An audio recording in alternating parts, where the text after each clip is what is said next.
Okay, so we have here some of the best locomotives ever available in N scale.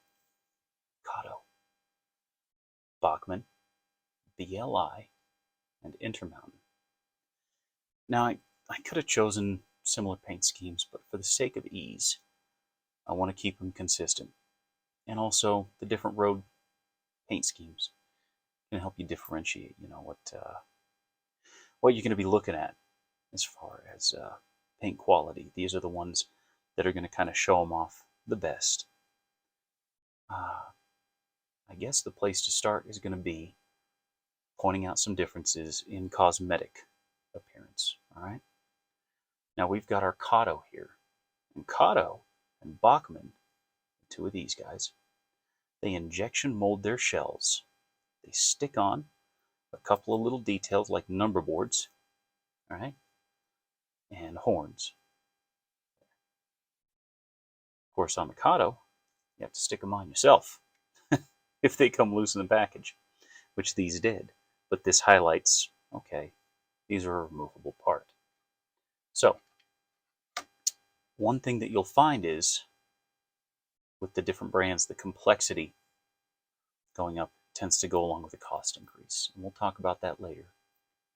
But on BLI and Intermountain's part, they mold their shells and then they add a bunch of details, such as the grab irons, horns, cab grab irons in the case of BLI, rear diaphragms, and not on these models, no underbody details. But on Intermountain, it's a little less, but it's also a little more. Intermountain says, okay, well, we're going to put on extra grab irons. We're going to put on horns. They're also going to go ahead and add in window glazing per window. You see the reflection there, how flush that is to the body? Whereas with BLI, it's a glazing insert. All right. And the same with Bachmann, and you can see the recess here. It's pretty dramatic, the recess of the windows. It doesn't look awesome. It's okay. But we're not here to pick them apart because they're all good engines. Kato, you can see some recess, and again, it's a one-piece glazing that goes and inserts in the cab. The detail level, I would say, is probably the highest. No, it is the highest on the BLI, seconded by Intermountain. All right.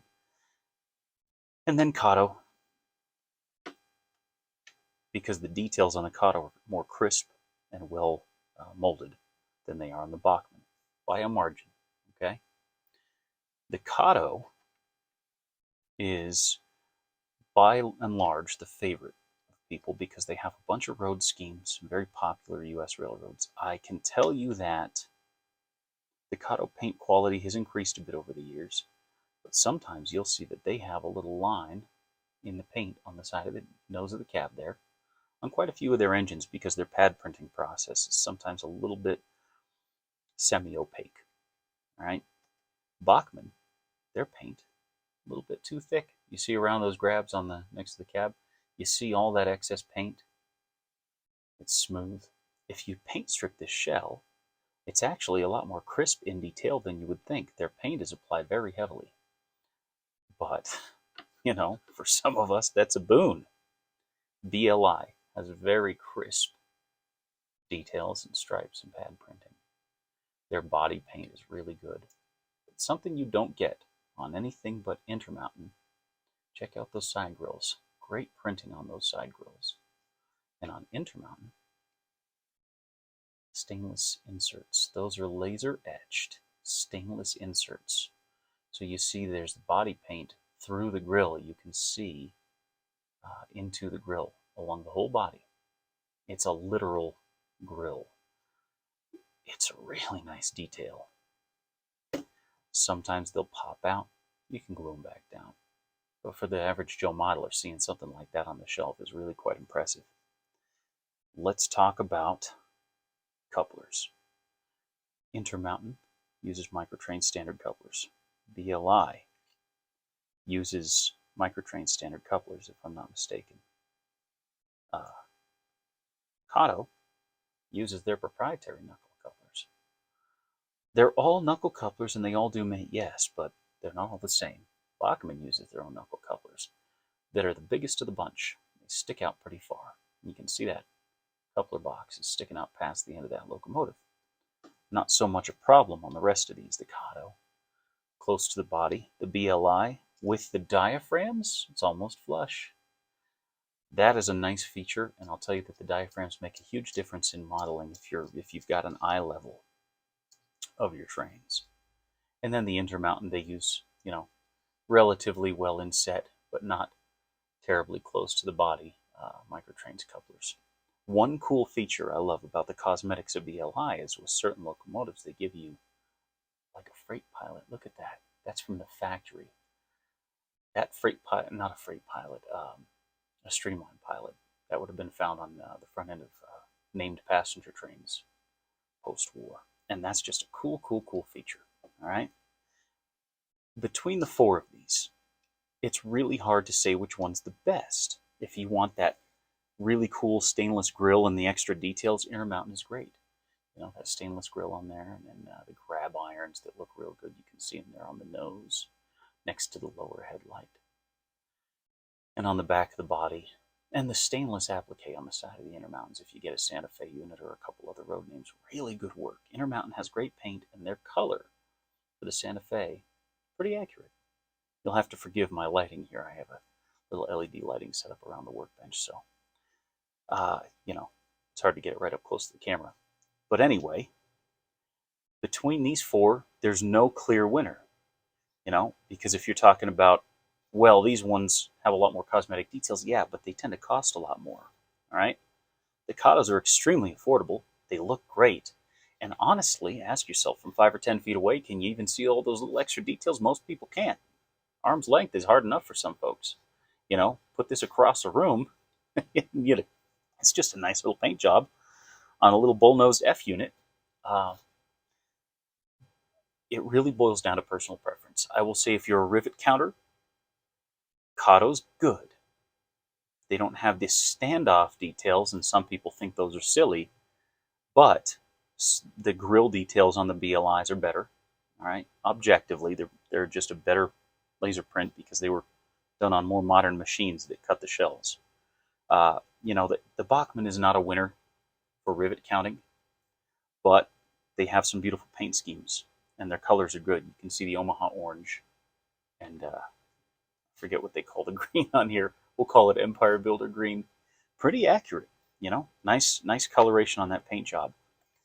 If you want those little extra details, it's going to boil you down to getting one of these two. You can add them yourself on any locomotive. You can add grab irons. You can add, special pilots, multiple unit hoses. None of these include some of the extra details that a lot of modelers will go and add.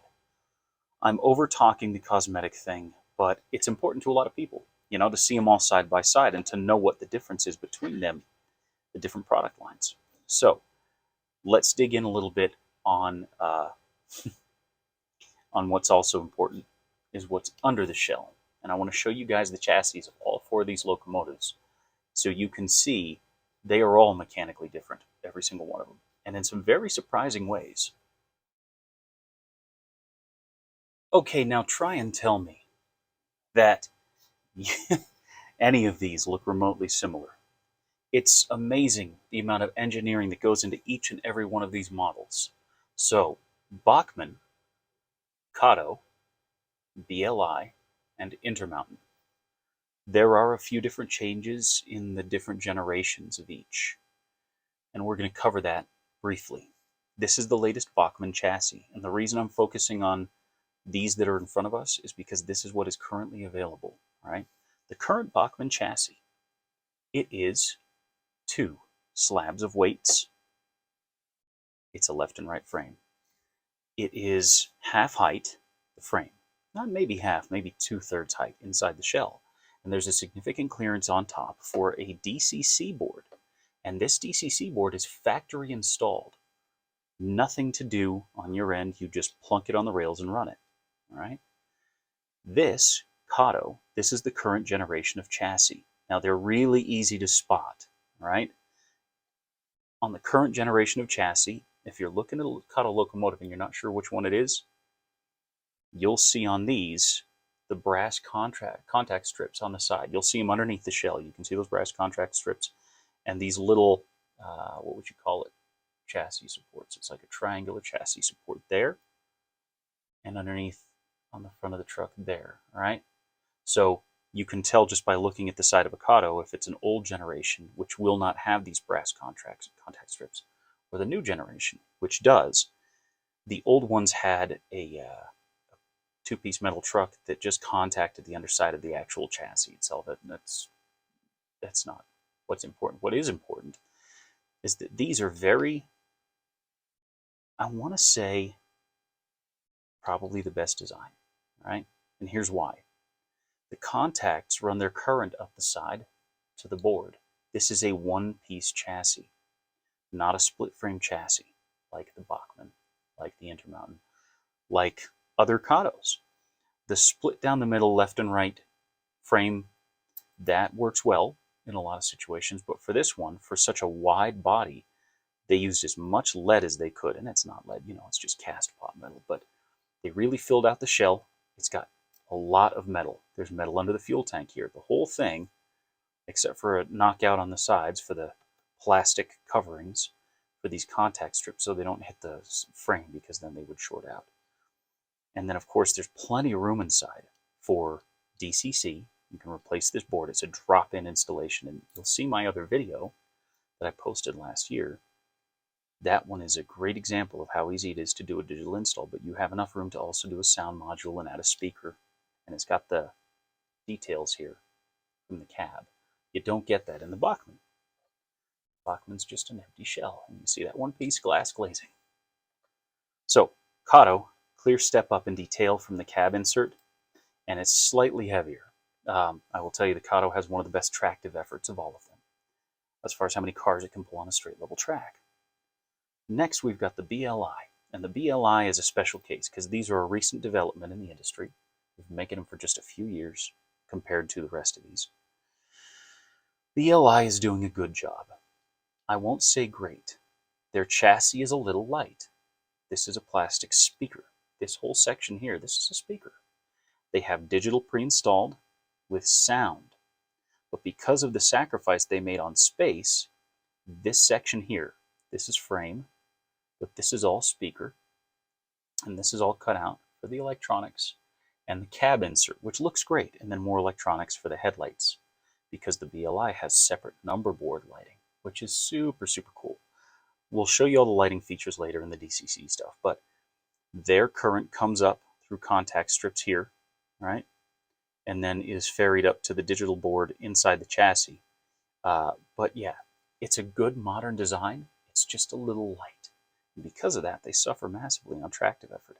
An extra half an ounce here and there can make a major difference. So the BLI is very, very up to date. Look at the detail on that fuel tank. Look at that thing. There's a little bit of oil on that tank. But see that grill there underneath? Beautiful, very prototypical. So BLI is good. My personal favorite, and I have to say this, is going to be the Intermountain. They are also the bane of my existence. Intermountain makes a beautiful chassis that has room for a digital board. If you get an FP7 or FP9, which is the passenger variation of these locomotives originally, and they are extended, a prototypical, 6 feet, that little bit extra room, underneath the back end of what would be the board here, there's a little cutout for a speaker, a little coin speaker, if you wanted to do a sound install in your Intermountain. The Intermountains are the heaviest of the lot. You can feel the difference between the Kato and the Intermountain, and the Intermountain has the best tractive effort in my humble experience. This one has digital that replaced the original DC board. We'll cover a DCC install on each one of these. Well, not the DCC, but I already did the Kato. I'm doing the Intermountain DCC video next. Super cool. They have the brass contact strips like an Atlas GP unit. These brass contact strips just fold into the side of the chassis here, just tuck in a little groove, and then this side of the chassis is electrified. This is the other polarity. They're separated down the middle and kept with plastic spacers, Delrin spacers between. And then the motor saddle is all enclosed in here. This is the second generation of Intermountain chassis. not the third. The newest iteration has black paint swaths here, all along, and then here to cover the port windows. But they all have little cab inserts. They all have the little headlight drop in the frame here. Problem is, it's only really good for a single bulb. So if you've got a dual headlight model, both of the headlights just light up.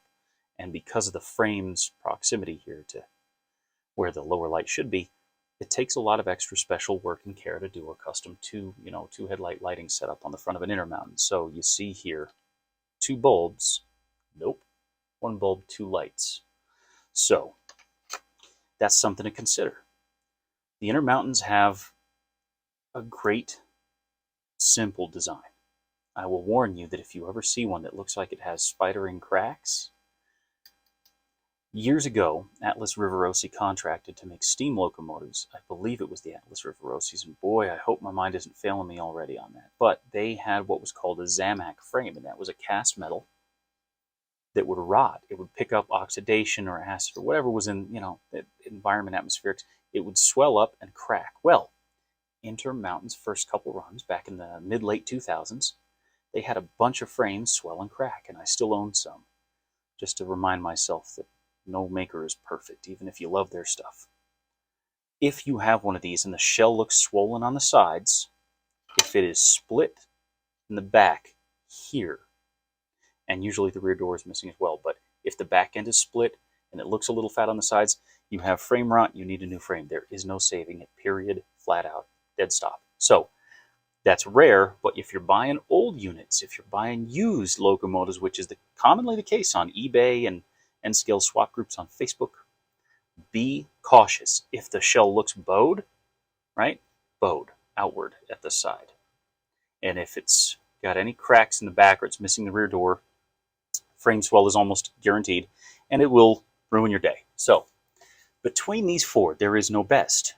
If you're a simple person and you want to run digital, let's turn this way a little bit. Bachmann is great. Man, my God, you drop them on the tracks and they just go. They're dead quiet. They have pre-installed digital, lighting features just for forward and reverse. So if you're a simple modeler and you just want to drop something on the rails and run it, Bachmann's your buddy.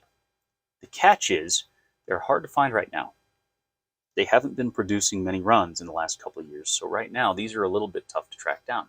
And there are so many older versions that are not good like this that you got to be wary. I will tell you, if you're not sure, all Bachmann digital models are stamped DCC on the belly here. This fuel tank does not fit the older frames, so if it says DCC, just like this, DCC on board, 99.9% sure you're getting the new digital model. Cool. The other thing to look for is if it doesn't have that, then you're getting one of the older Bachmann Spectrum or Plus units. The only ones you should buy have black gears in the trucks here.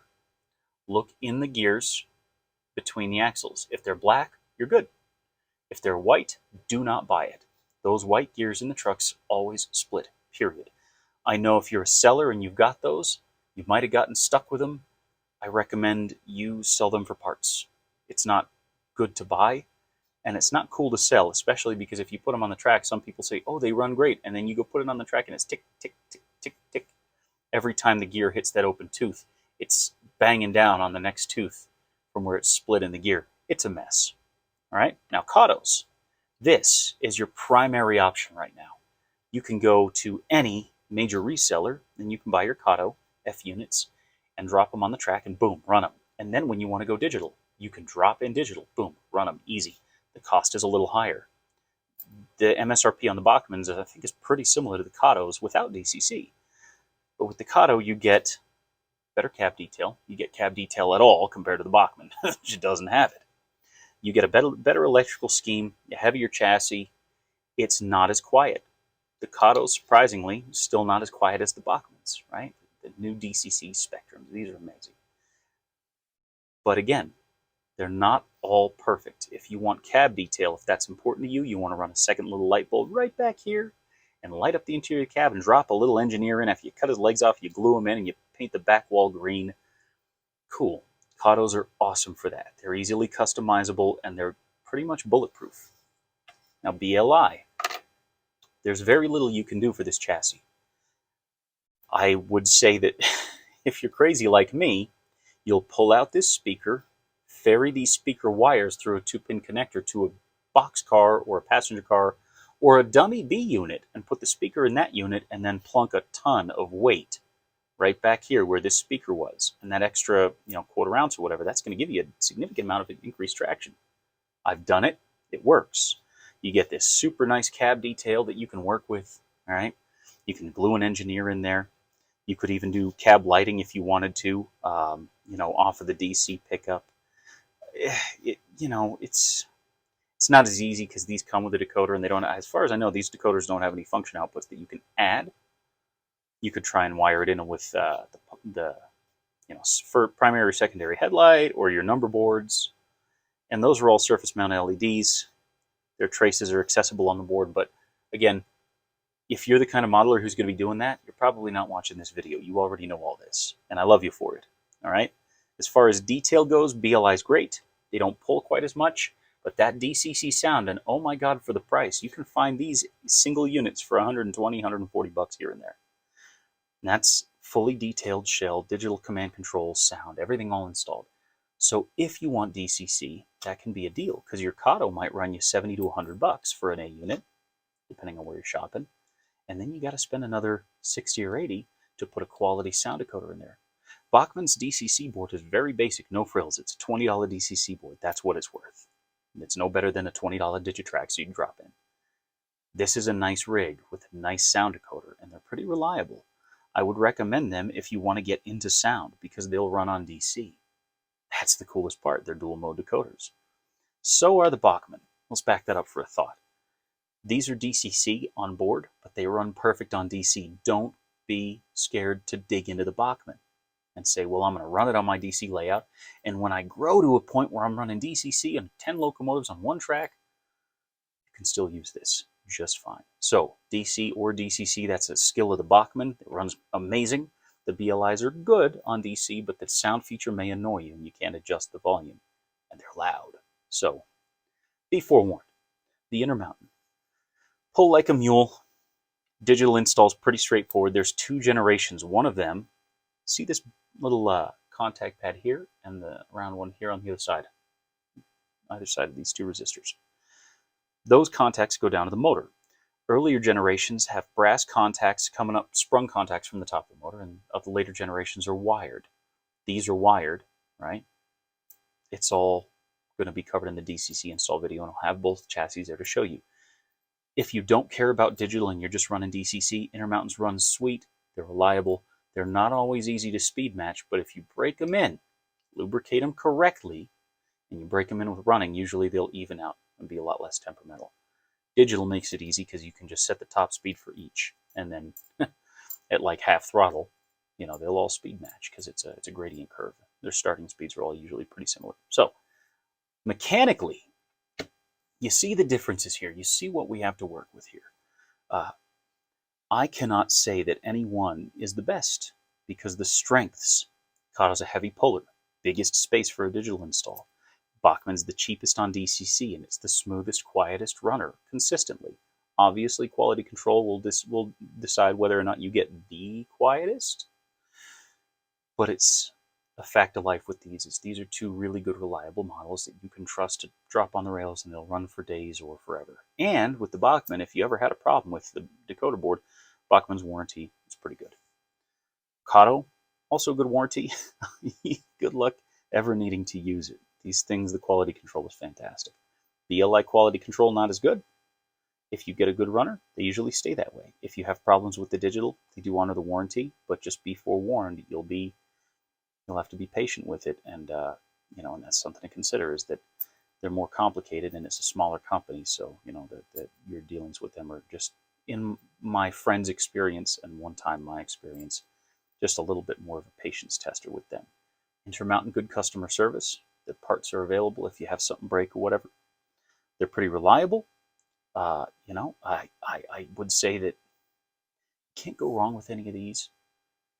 But if you're going for just your bare bones, pick from this side. And if you want that extra detail on this side, choose whether or not you want something that's ready to run with DCC and sound.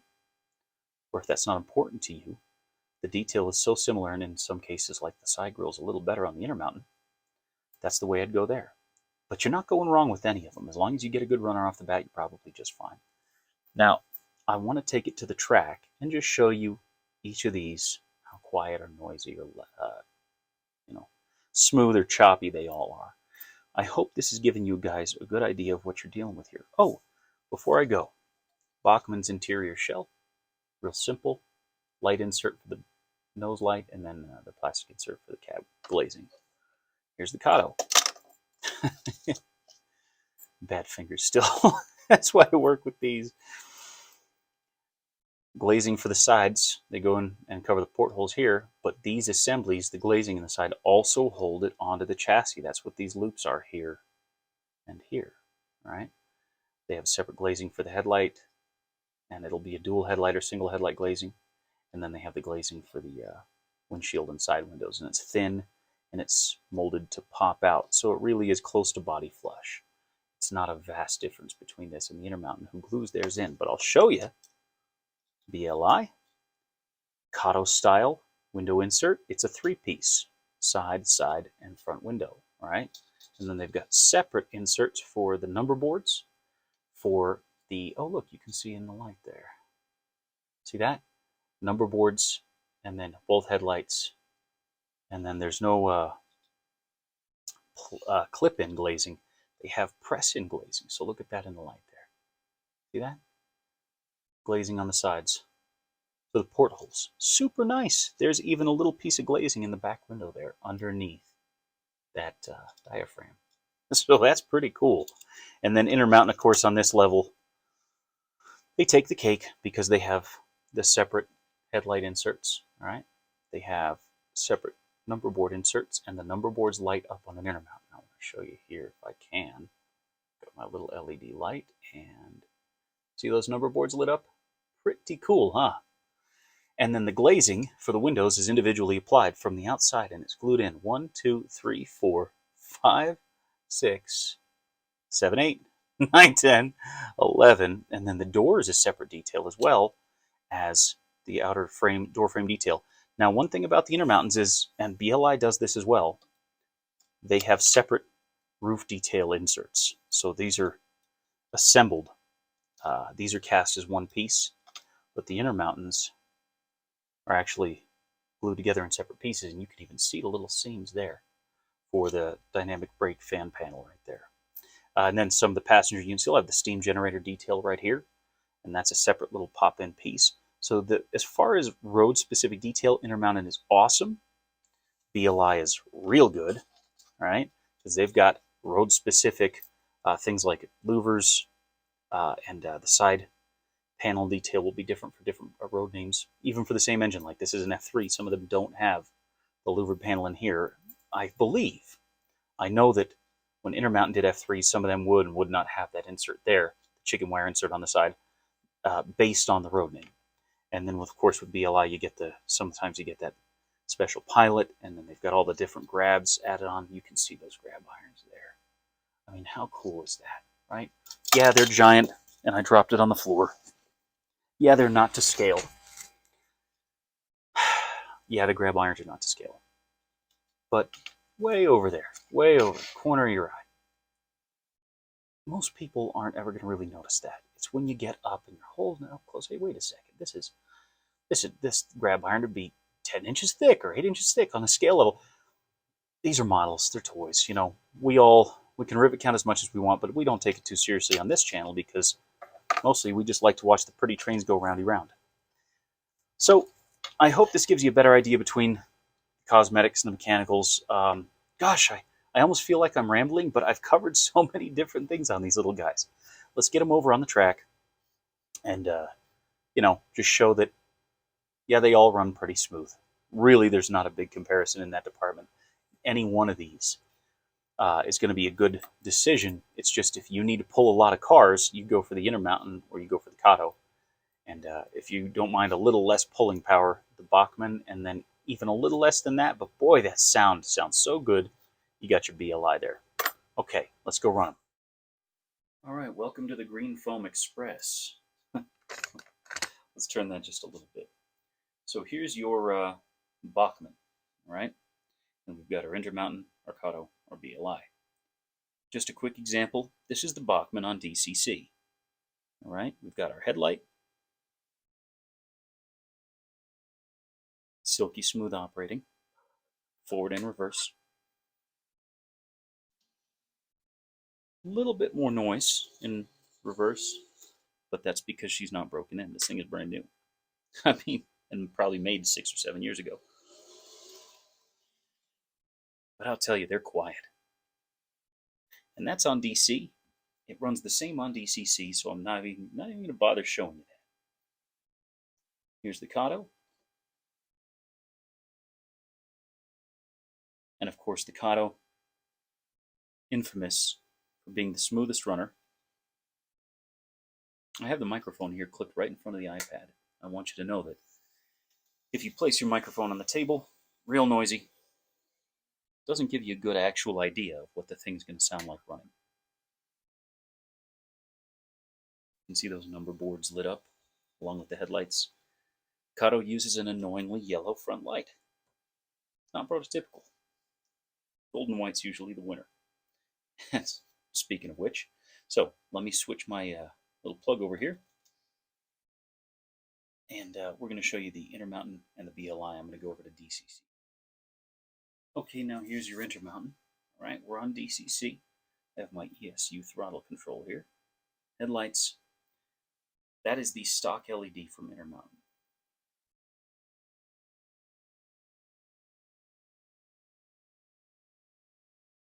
So, to be clear, headlight color and brightness on the Intermountain takes the cake, right? Now, Intermountains, they have the little number boards that should let a little light through, but it's not very good. You can add extra LEDs and make it work better. But, in my experience, the lit number boards, usually more pain than it's worth. So this one in particular, this is pretty typical of Intermountain. It's not the quietest locomotive, but it's quiet enough. And like I said, this has just about the best pulling power of the bunch, so that should make a difference in your decision. All right, let's switch engines. Get this little BLI on track. Well, there we go. So, the BLI is all digital, and mind you, the BLI wants to impress you with its lighting features. There's your headlights, all right? And then it's got the Mars light by default. As soon as you start moving, the sound turns on.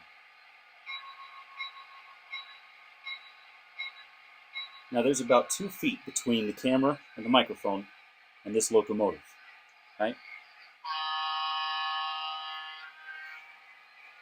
So I want you to be just forewarned.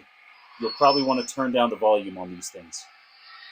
But in reverse, the number boards stay lit, which is a super cool little feature, especially if you're running an ABA, which is real common with these F units.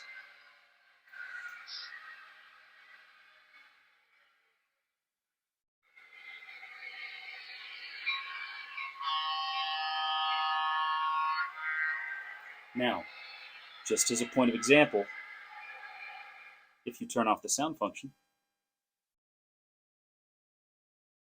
they are quiet. They're not all this quiet. This one's been run in. It's got a little humming because I believe it uses pulse width modulation to coax the motor at low speeds. So you'll hear a little hum. But mechanically, I know they're not the heaviest. Honestly, I forget how nice these things are. Yes, so BLI is a new player in the game. Okay. Do we have a clear winner? No. BLI is the most expensive of the batch here. If you're shopping retail, if you're shopping aftermarket. The Intermountain, great detail, better headlights. If you're dropping it on the rails and rocking and rolling, if you can get an Intermountain for about the same as you get a Kato, go for the Intermountain. Cool, you get the extra details, sometimes a little nicer paint job or paint color. Great. But if you want something that is a workhorse, you can drop on the rails and just go and crush it, haul all those trains. If you find a Bachmann, great. They're getting hard to track down, but man, that's a good little engine for the money. You can't go wrong with the Kato. For budget, Kato's the winner in my book because you can put in your own higher quality decoder if you'd like. These ones are the Bachmanns are hard to change the decoder on.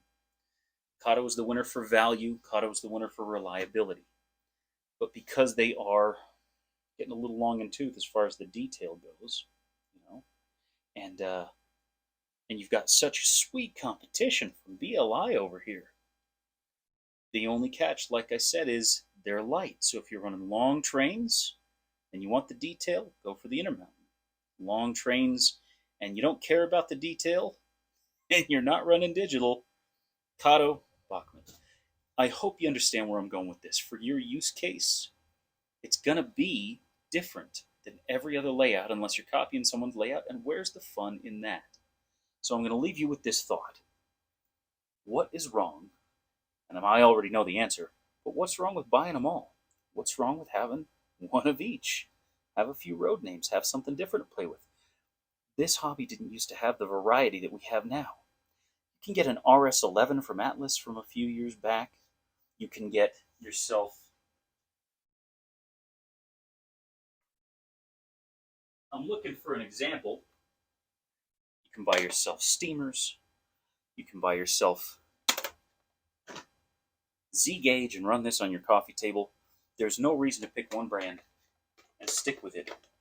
There honestly isn't. There's so much good stuff out there now. So that's my parting thought.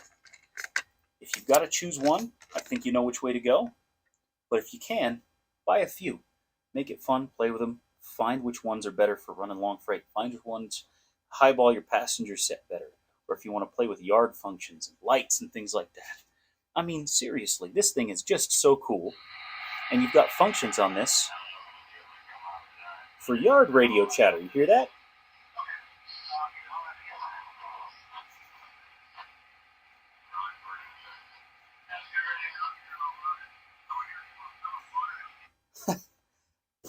Honestly, there's no perfect winner.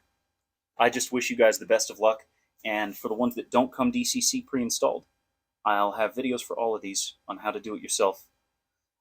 So I'll see you on the other side. And it's Christmas, so, I mean, it's December, but time flies. Christmas will come and go in a blink. When I was 14, I got my first train set. This train set. Now, I didn't appreciate mine at the time, so the box is gone, the cars are gone, the locomotive's in pieces in a Ziploc, and it has been that way for 25 years. But I found this one some 15, 18, 19 years later. And a lady mailed it to me from Chicago Craigslist. The things that people do when you give them a little bit of a sap story is amazing, and I couldn't thank her enough. And now I pick up this box, and I have all these memories of family. This hobby makes a lot of memories, and this hobby makes people into family sometimes, if you're not too much of a rivet counter. So I guess what I'm saying is, for Christmas, make some memories, and if you can give gifts, give somebody a gift of something that might change your life for the better. And if you can't, know that you are appreciated and the intention is as important as the act. Spread some love this holiday season, no matter what you celebrate.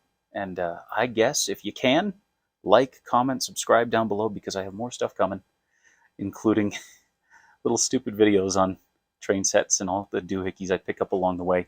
I have shelves of this stuff. So I'm looking forward to giving more content to you guys and just seeing more of you. Thank you for watching my video. You are awesome, every single one of you. All right, I'll catch you later.